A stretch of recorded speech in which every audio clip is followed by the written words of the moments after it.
Hi everyone, it's BDevine with Divine Healing, and welcome to another installment of You Are a Healer.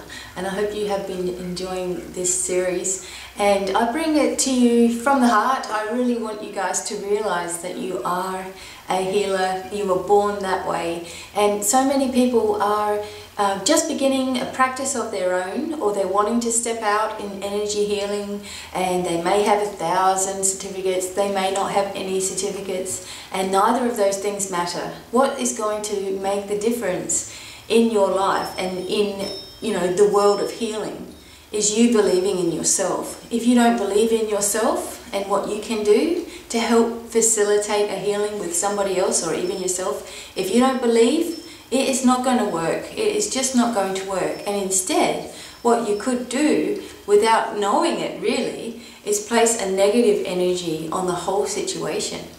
So it's very, very, very, very, very important that you as a healer believe in yourself and trust that the universe is behind you, that the angels are behind you, your guides, your higher self, everything is working towards helping you to facilitate a healing. As you are healing others and yourself, you are healing the world, and that is what we have all been born to do. That is why we're here now. This was a very, very important time in the world. As we know, things are changing. There's a lot of fear around 2012, and we have to get rid of that.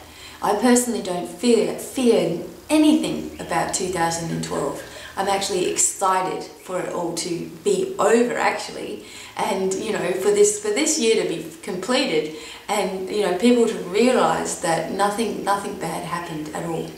In fact, we all changed in magnificent ways and became the healers, and we became the people that we are supposed to be, and we feel better about ourselves inside, and we're starting to see differences in ourselves already, and our perspective on things are changing. So, for those of you who might be here for the first time and you've got a few videos to get through, this one we've been doing is we've been working on You Can Heal Your Life, and of course this is a very, very old version of the book by Louise Hay, and I've just been reading sections in here, giving you the suggestions that she gives you for healing, and then also giving my take on what that is and how you can facilitate the healing within yourself. Now, it is totally up to you whether you are following this advice or not. I don't come forward as a doctor or a psychologist or an expert in anything other than believing in myself and the fact that you can heal others and yourself, and you are facilitators of these healings, and you can take bits and pieces of this and meld it into your own work, or nothing at all. It's up to you. But I am going to continue to bring it anyway, as I feel necessary. So sorry guys, I haven't been with you for a couple of weeks. Things get very, very hectic for me at times, and so I'm just hoping that everyone's out there with an understanding, patient heart with me as we go along. So what we're going to do now is we've just been going through the sections of the book that are talking about different ailments in our body.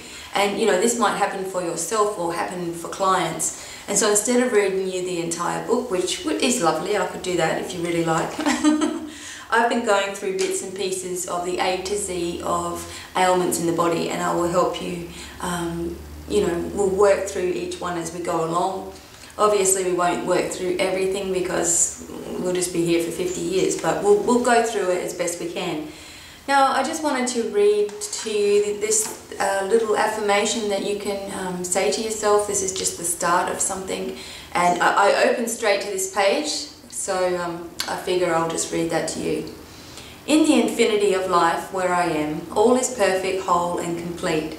I now choose calmly and objectively to see my old patterns, and I am willing to make changes. I am teachable. I can learn. I'm willing to change. I choose to have fun doing this. I choose to react as though I have found a treasure when I discover something else to release. I see and feel myself changing moment by moment. Thoughts no longer have any power over me. I am the power in my world. I choose to be free, and all is well in my world. So that's something that you might want to say to yourself before you even start a healing process. And it's just wonderful. I just got goosebumps all over me when I was saying that to you guys. Okay, let's go through the little book. Now, okay, so the next page I'm up to is D. And we're going through deafness. Okay, a lot of people are born deaf. My brother is profoundly deaf, severe to profoundly deaf, and he has been that way. They said since birth, but it got worse when he got run over by a car when he was actually 2.5 years old. So I do know quite a bit about the deaf community and, you know, what they go through. But I'll just read, so if deafness suddenly comes on in your life, it is rejection, stubbornness, isolation. What don't you want to hear? And don't bother me. Those are the things that are going on in your body, especially if deafness suddenly comes over you. And the way that we heal that is by saying or affirming, I listen to the divine and rejoice at all that I am able to hear. I am one with all. Now, what don't you want to hear is very, very important. Sometimes you say that to somebody, actually at the show, I was at the show on the weekend in Adelaide, and there was a lady and she said she had a sore throat, but it was actually her ear that was the problem. So I did a kind of tiny little healing on her. The next day she could talk, quite well actually. Anyway, and I said to her, you know, you don't want to hear something, what is it? And she started to panic. I don't know what that is, I don't know what that is, but she did know. Deep down, and it may be your parents. You don't want to hear them yabbering at you. You don't want to hear the public yabbering at you. You don't want to hear yourself, you know, your own thoughts. You don't want to hear what your family has to say, etc., etc. And you block yourself completely off. I don't know about you, but I see a lot of young ones, you know, and older people, but mostly, you know, the teens, they get around with their headphones in their ears like non-stop. They don't want to hear you. They want to do what they're doing. I mean, it's very, very dangerous for your ears. Very, very, very, very dangerous for your ears to have things in your ears a lot. And these kids have grown up this way. They have these things in their ears 24/7. So by the time they're 30, maybe 40 years old, they're not going to be able to hear much at all. And they've chosen that. They've chosen to block the world out. So you need to ask yourself, if sudden deafness has been affecting you, perhaps it's through a flu or you know, something's just come over where you can't hear out of one or the other ear. Ask yourself, what am I doing? What don't I want to really hear? Do I want to hear myself talk? Do I want to hear others talk to me? And why not?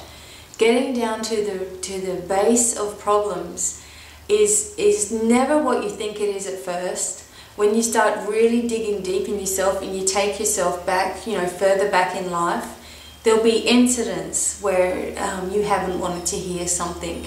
And, you know, we've all had that actually, but some people hold on to it so much that this develops in this way. For those that are born deaf, I believe that they've given themselves this challenge, that they can also heal from that. You know, it's very, very hard in the deaf community because they think what it is, the reason that they don't talk is because they think that they sound funny when they talk. And we know some people who are deaf don't sound exactly like we sound, and they are aware of that. You know, they know that they can't pronounce those words because they can't hear them. Even with your hearing aid on, you hear in a very funny tone. It's unless you put a hearing aid in, it's kind of like a seashell over the ear. So things are concentrated, but also other parts of the hearing is muffled. You know, you're hearing, you know, you might hear the name, like we hear it as Rebecca, they hear it as Rebecca. And there's no ka on the end, Rebecca. So they're just like, oh, your name's Rebecca. And they have that sort of it's a vibration. I truly believe that they can learn to accentuate, you know, better, but they have to accept that they are able to heal the hearing in the first place. I mean, I know that there are cases where there is extreme damage to eardrums, etc., etc., etc. But having operations and all that sort of thing isn't going to make it better either. But healing and working with energy, accepting yourself and asking yourself, why don't I want to hear things, that can create a massive, massive difference in the deaf community and, you know, just in general.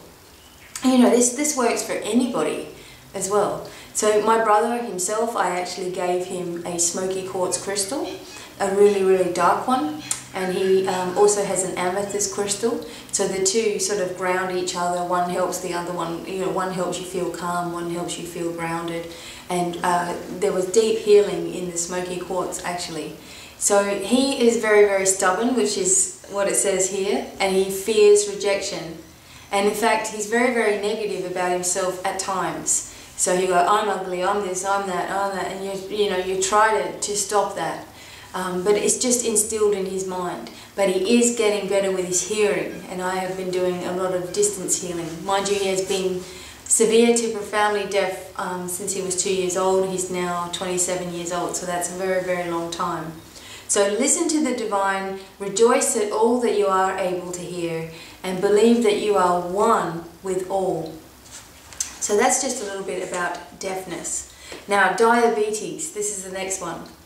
You are longing for what might have been, a great need to control, deep sorrow, no sweetness left. And the way to correct this way of thinking is, this moment is filled with joy. I now choose to experience the sweetness of today. That's lovely. A lot of people, as they grow older, and we know as you hit a certain age, you are more susceptible to diabetes. They are always thinking back on the past. I know that this is something that my grandmother herself does. My dad is also a diabetic, and he's always talking about, you know, being this young lad, and, you know, he's in his late 70s now, my dad is. And he's always talking about being a young lad and how he should have done this and how he should have done that, and things might have been different had he have done this. And I remember saying to my dad, please don't look back so much, because you're not going that way, Dad. You know, you've still got so much life to live. You know, you still can heal from all of the past. You just have to let it go.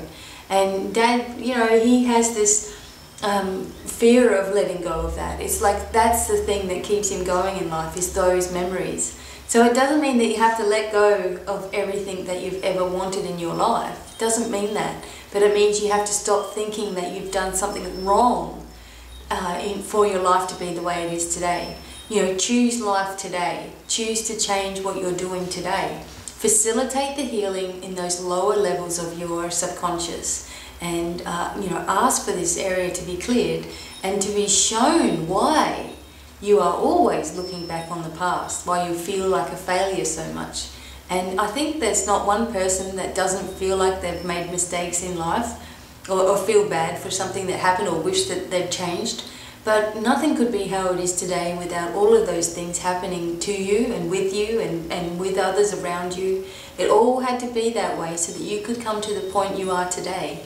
It's very, very important that we stop beating ourselves up from things of the past, because we do that all the time, and then we end up with health problems, and then we're like, now what? You know, now I'm being punished, but we've done it to ourselves.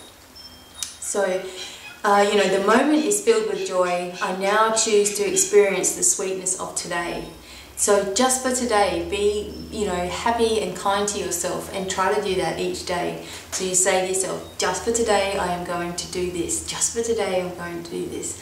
And, you know, you release yourself of a lot of pressure. So there you go, that was something about diabetes. And the third one that I'll do today is diarrhea. Oh, well, we were often having that in our life, you know. Some people have it chronically. And that is just the, you know, it's an oversensitive large and small intestine happening, and the colon happening.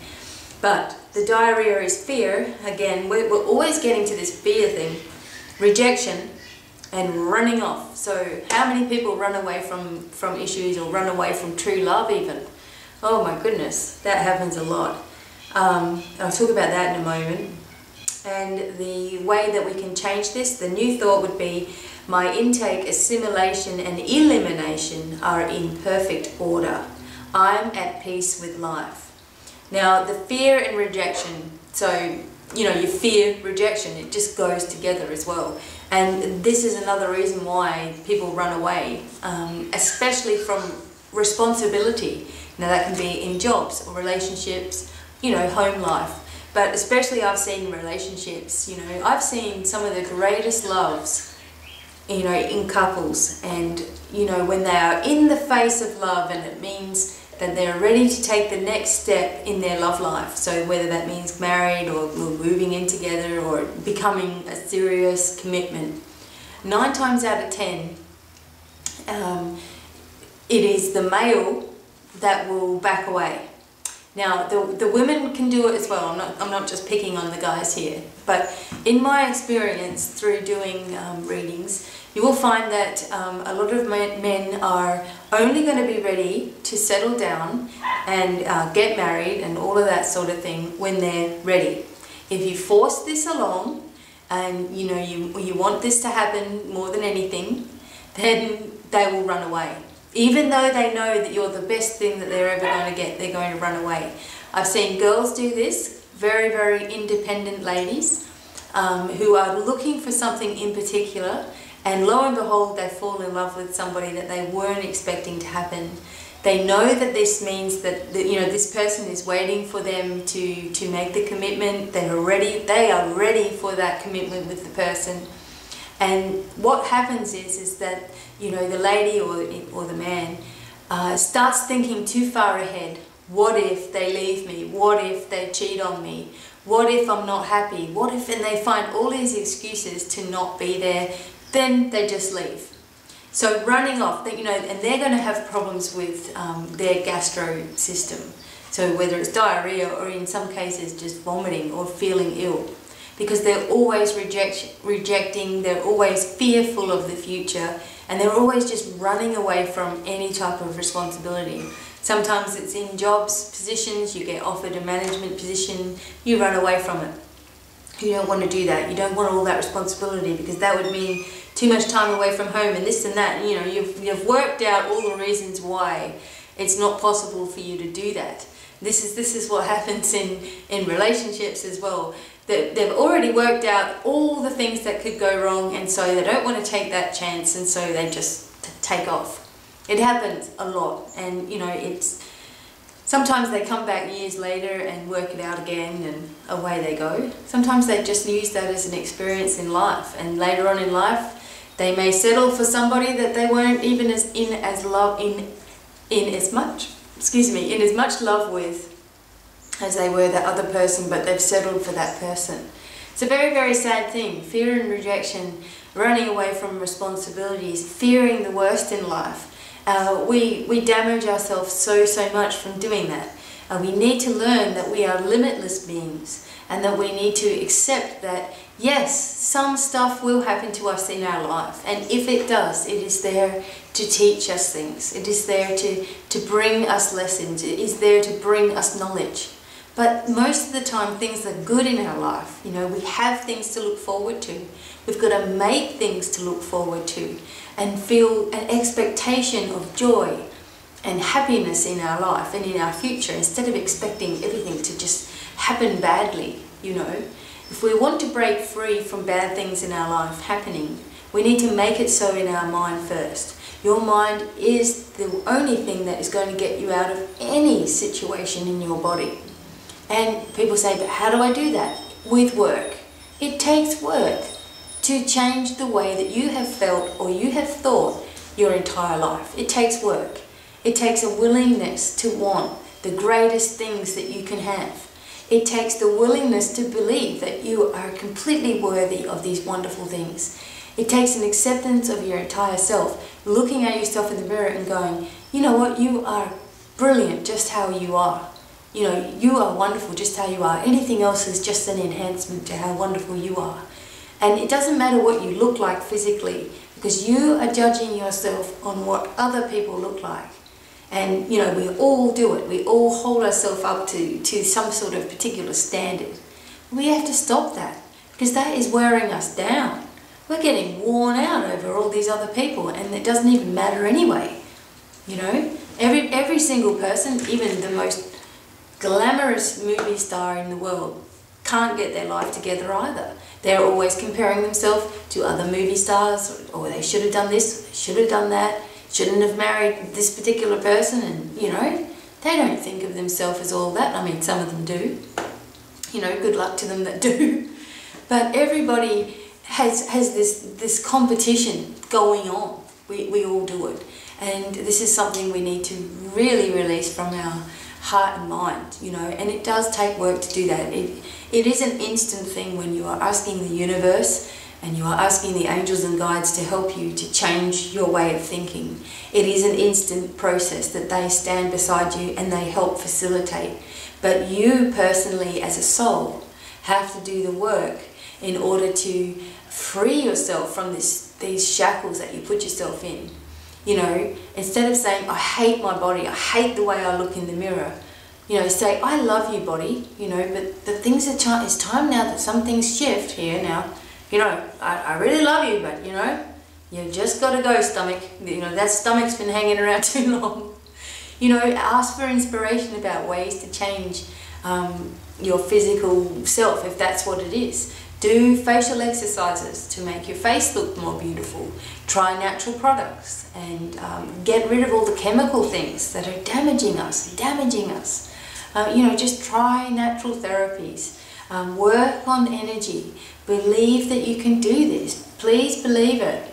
Because here I am, just a single, you know, person in the world. You know, I'm married, but, you know, just one person in the world. And I'm showing you guys all of myself. You know, you know about my life, you know what I do, and you get to hear the things that I go through as well. And I, in the big scheme of things, am just this tiny little speck on the map, you know. But I feel that if one person can get this and just totally understand where I'm coming from and go, wow, you know, the light bulb is on, that one person can then go and show another person and another person and another person. The ripple effect of putting things out there in life and trusting what you're talking about and believing in yourself, that ripple effect never ends. The ripple effect of negativity always ends. Even though it flows out there, someone will always put a stop to negativity. There are people that may put a stop to your goodness, but it goes in different directions anyway. Same with evil things, they can go in different directions, but there's always a light. A light will always diminish the darkness. There is always your power of your mind, and that is something that nobody can take that away from you. There are many people that believe they are cursed, that they are, you know, they have such bad luck, so it must mean that there's a curse that's been on the family for 50 million years and now you're suffering. That is all in your mind as well. You have mind control over everything, and that is something that people from other planets and just all these things that people talk about, oh, they're trying to take over, and they can't. Love is the answer. Having a loving heart, having a loving energy, nothing can penetrate a loving force field of light. Nothing. So your mind can let it in, you know, easily. Your mind can let fear in. Your mind can allow a rejection. Your mind can allow misery. Your mind can allow a big, massive body that you don't like. Your mind can allow that. Or your mind can embrace the most fittest, most wonderful, most spiritual, most advanced soul that you can be. You can have it all, and it is all your mind that does it. The mind takes over, the body reacts. The mind takes over, the body reacts. And I know that I'm getting, you know, intense, but I want to do that because I want I want you to really, really see how powerful you are. Now, it doesn't mean that you have the right to then go and think that you know everything. No, that's not how it is. What you do is you share to those who ask. You share to those who are willing to listen. You create a channel on YouTube and you talk, and those who are wanting this information will come. You know, you don't even have to do that. You can just write things down. Write and write and write. Write how you feel. Develop a really good connection with who you are. And from there, you will see the miracles begin in your life. Your mindset will just take over, and you'll become powerful in this way. You know, if you think about the muscles in your body, for example, while you're doing weights, you're going to have Hulk Hogan arms if you want them. But you're thinking about this happening, and your muscle goes, oh, that's what I need to do. Wow, out comes the muscle, you know. Ha, so easy. And, you know, I do it myself. I go to myself, wow, if I really want to, I can be really, really thin if I really, really want to. But you know what? I'm starting to get used to my curves. So I just say, well, oh well, you know, that'll happen when it needs to happen. So I'm not forcing myself to look any particular way or falling victim to society. You know, I might feel bad within myself, but then I check it. You know, you're always checking your thoughts and you change it to what you really, really want. So everybody, I guess I will leave it there with you. I know that each week is a little bit different, you know, the energy is a little bit different. I might say things the same sometimes. Whatever comes through, I trust, I believe in full force. And I know that I can help you guys to help yourself. That is all that I really want to do. As I said, it only takes one person to really start getting it and using your mind to combat everything in your life, whether it's confidence issue, whether it's weight issues, whether it's physical illness, whether it's wanting to be a millionaire, whatever it is that you have to do, your mind is what is going to take you there. And as you know, focus on yourself being able to do whatever you want to do, then everything starts to change for you also. So I will not keep going on. I will say goodbye for now. And I hope that you guys enjoyed that one. And until the next video, it's goodbye from me.